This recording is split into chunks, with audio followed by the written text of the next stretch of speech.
Jyewe nari mfite intama 100, none imwe irazimiye ndayibuze.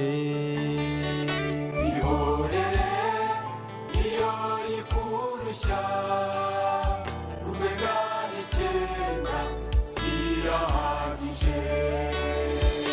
Jyewe nari mfite intama 100, none imwe irazimiye ndayibuze. ihorere iyo ikurushya umenya 9 zirahagije.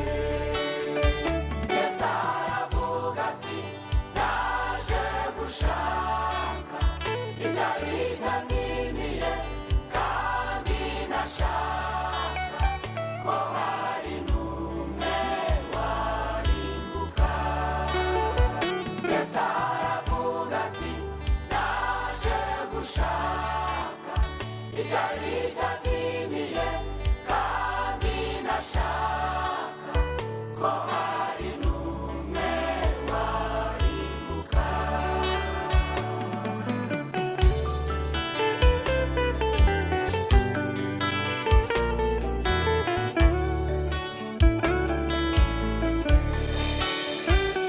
uyu mwungeri se kwava amaraso menshi, ibi biganza bye byishwe se n'iki kandi iyi nkorambo nayo ni iki se, birimo amaraso mbese ni ibiki?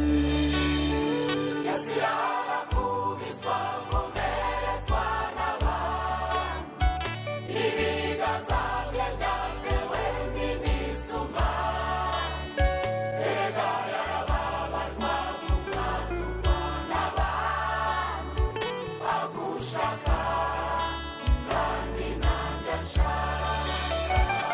uyu mwungeri se kwava amaraso menshi, ibi biganza bye byishwe se n'iki kandi iyi nkorambo nayo ni iki se, birimo amaraso mbese ni ibiki? Yesu yarakubiswa akomeretswa n'abantu, ibiganza bye byatewe n'imisuma, erega yarababajwe avugwa atukwa n'abantu, agushaka kandi nanjye anshaka. Yesu aravuga ati naje gushaka icyari cyazimiye kandi nashaka ko hari n'umwe warimbuka. Yesu aravuga ati naje gushaka icyari cyazimiye kandi nashaka ko hari n'umwe warimbuka.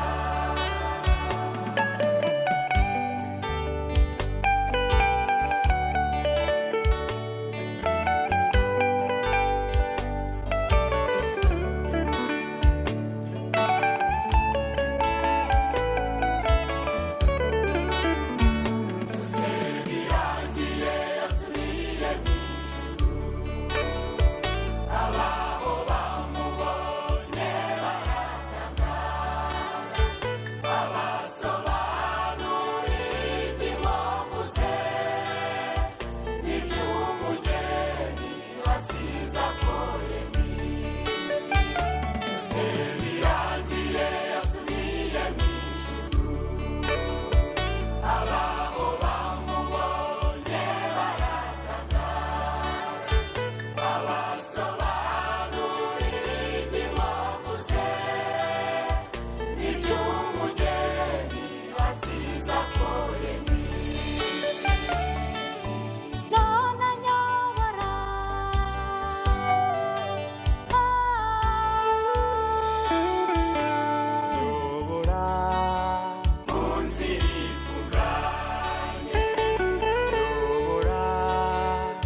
Señor.